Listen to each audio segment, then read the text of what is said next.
Bonsoir tout le monde. Alors, vous le savez tous à peu près ce qui m'est arrivé l'année dernière. Comme vous le savez, j'ai attrapé le Covid, comme beaucoup de personnes.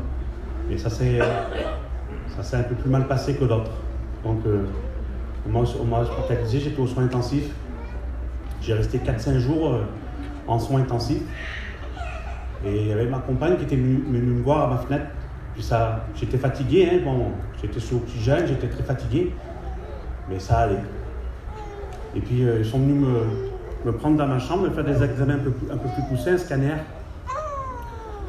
Elle était partie. Et quand ils m'ont fait ce scanner, ils m'ont directement monté au bloc en réa, en haut.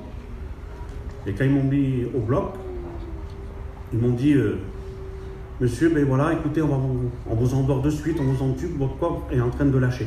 Tout lâche. J'ai dit comment ça? J'ai dit, vous m'entubez quand? Demain, après-demain? Elle me dit non, elle dit c'est de suite.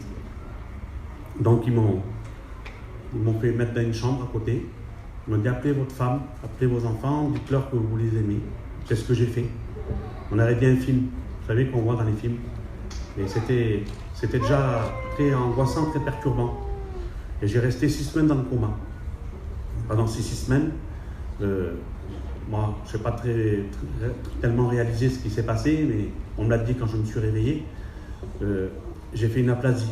Alors une aplasie, ceux qui ont beaucoup dans les hôpitaux savent ce que c'est quand le système immunitaire il tombe à plat.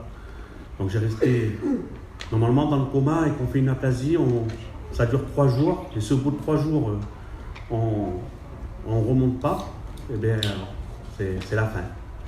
Et je suis resté 8 jours comme ça. Et tous les jours, ils attendaient que je parte. Et le Seigneur m'a gardé pendant ces jours-là. Et ça a duré donc 8 jours. Et au bout de 8 jours, c'est revenu. Ils ne savent pas pourquoi, ils ne savent pas comment, mais c'est revenu. Donc les défenses sont revenues. Et tout de suite après ça, j'ai eu des problèmes de cœur.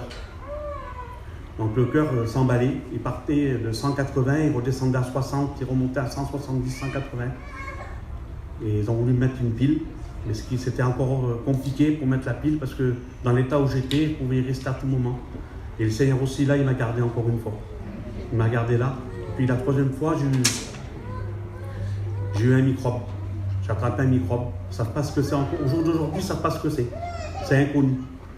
Et donc ils m'ont mis les antibiotiques, toutes sortes d'antibiotiques.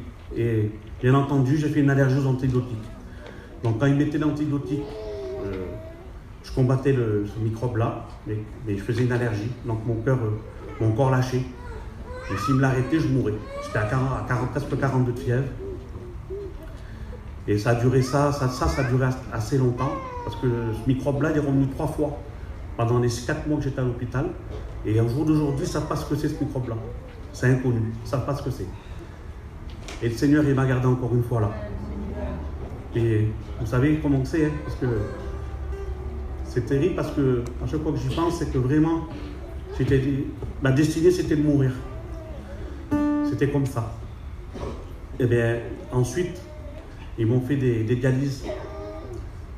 Mais quand ils me passaient la dialyse, le sang est coagulé. Voilà. Et ça fait que l'appareil se bloquait toutes les heures. Donc ils me mettaient un médicament, un anticoagulant. Mais quand ils me mettaient aussi, j'étais allergique aussi à ce médicament.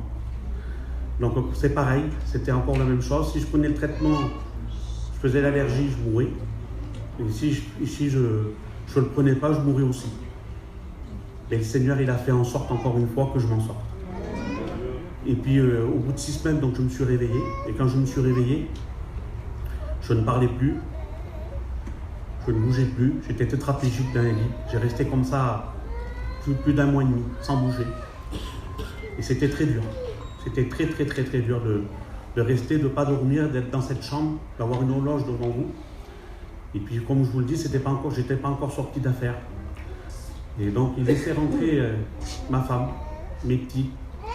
Déjà à l'hôpital normal, vous ne rentrez pas. Vous savez, quand il y avait le Covid, déjà à l'hôpital, vous ne rentrez pas. Et là, alors je ne vous dis pas en réa, c'est même pas la peine. Et j'en pouvais plus. Puis un soir, j'en pouvais plus, j'étais vraiment fatigué. J'étais vraiment fatigué. Puis j'ai dit au Seigneur qu'il me prenne. J'ai dit, Seigneur, prends-moi. Parce que même que je vivrais comme ça, d'être dans un lit comme ça, pas pouvoir bouger, pas pouvoir parler, bon, je ne veux pas vivre comme ça. Je pense que personne ne veut vivre comme ça.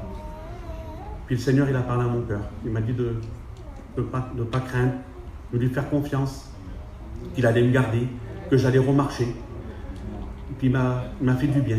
J'étais en paix. Mais ça a duré une semaine, vous savez. Puis au bout d'une semaine, je voyais qu'il n'y avait pas de résultat, qu'il n'y avait rien.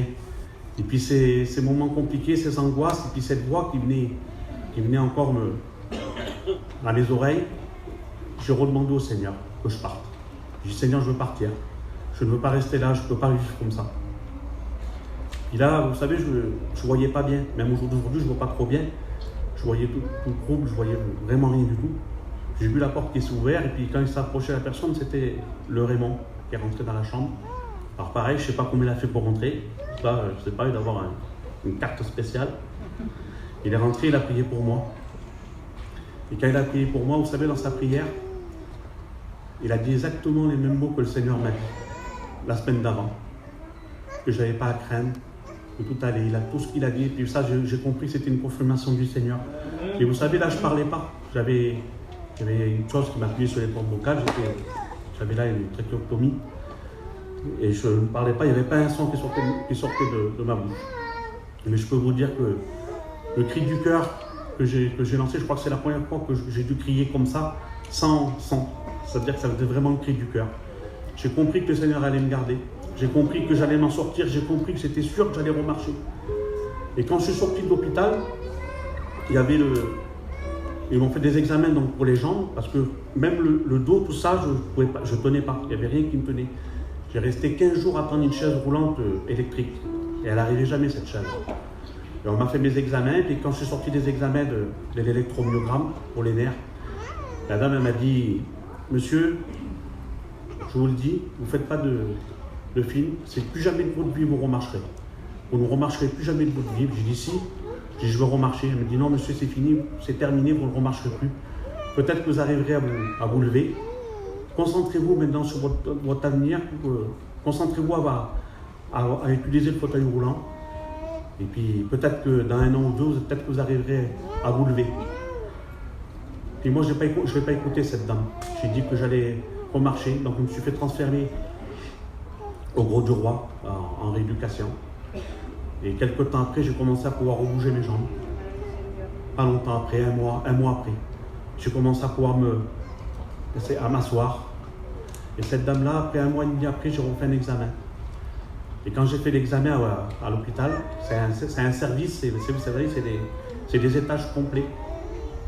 Je suis retombé sur la même personne. Et la dame, quand elle a vu que c'était moi, qu'elle m'a fait l'examen, elle a pleuré de suite. Elle a dit, monsieur, j'arrive pas à le croire. J'ai dit, ça a repoussé. Tout a repoussé, les nerfs avaient repoussé. Et elle m'a dit, puis en plus, pour que ça repousse, comme ça a repoussé là, ça repousse 1 mm par mois. Il aurait fallu 8 à 10 mois pour que ça soit comme ça soit là. Et ça avait repoussé en 1 mois. Donc, ce que je voulais vous dire, c'est que quand je suis sorti de l'hôpital, j'ai eu le temps de réfléchir. Donc je remarche, vous voyez bien, le Seigneur m'a redonné à marcher. J'ai des difficultés, bien sûr, mais voilà, je suis content, c'est ce que je voulais, moi, marcher et pouvoir parler du Seigneur. Et quand j'étais dans ma chambre, souvent j'ai réfléchi, qu'est-ce que je pourrais faire pour le Seigneur? Parce que maintenant, ma vie, c'est que le Seigneur. Je pense qu'à ça, je pense qu'à rien d'autre. Et chez nous, quand j'étais à l'église, chez nous, quand j'étais petit, il y avait des petits panneaux sur les murs, il y avait marqué « Jésus guérit, Jésus libère, Jésus sauve ». Et vous savez ça, j'ai vécu tout le temps dans les réunions. Je l'ai vu, j'ai vu des gens guéris, bien sûr, j'ai déjà été témoin de guérison. J'ai vu des gens libérés, bien sûr, puis j'ai vu des gens sauvés qui sont venus à Dieu.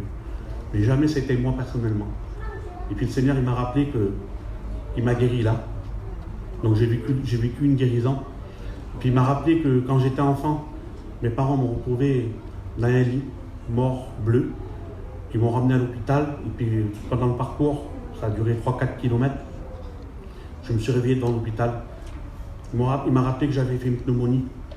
Il m'a rappelé que j'ai fait un accident très grave avec mes enfants, avec ma femme. J'ai fait un face-à-face avec un poids lourd. Il m'a rappelé ça. Il m'a rappelé que j'étais un buveur, que je fumais, que j'avais un mauvais foyer. Donc il m'a libéré, le Seigneur. Puis il m'a rappelé que j'étais un rétrograde, que j'ai resté 15 ans loin du Seigneur. Même que j'étais un fils de serviteur, qu'avec nous, avec des chrétiens, j'ai resté 10 ans sans mettre un pied dans une réunion. Eh bien, il m'a rappelé qu'il m'a sauvé, le Seigneur. Et puis, je voulais juste vous dire ça. C'est bien de le dire, on le sait tous là, parce qu'apparemment, c'est toutes des familles de chrétiens qui sont là. Mais de le vivre, vous savez, c'est autre chose, c'est différent. Alors, vivez votre vie chrétienne. Puis, je voulais juste vous dire ça aussi, je vais arrêter de parler. J'ai demandé au Seigneur quoi dire de tout ça, comment sortir. Il m'a dit, tu leur diras ça, à chaque fois que tu témoigneras, tu diras ça. Et si tu es là au jour d'aujourd'hui, c'est grâce à la prière. Voilà, c'est la prière de l'Église, c'est la prière des frères et des sœurs. Alors, le Seigneur, il aime qu'on le prie. Alors, vous en privez pas. Priez le Seigneur, priez pour vos malades, priez pour vos rétrogrades, et puis priez aussi pour les gens qui ne leur appartiennent pas encore. Que Dieu vous bénisse.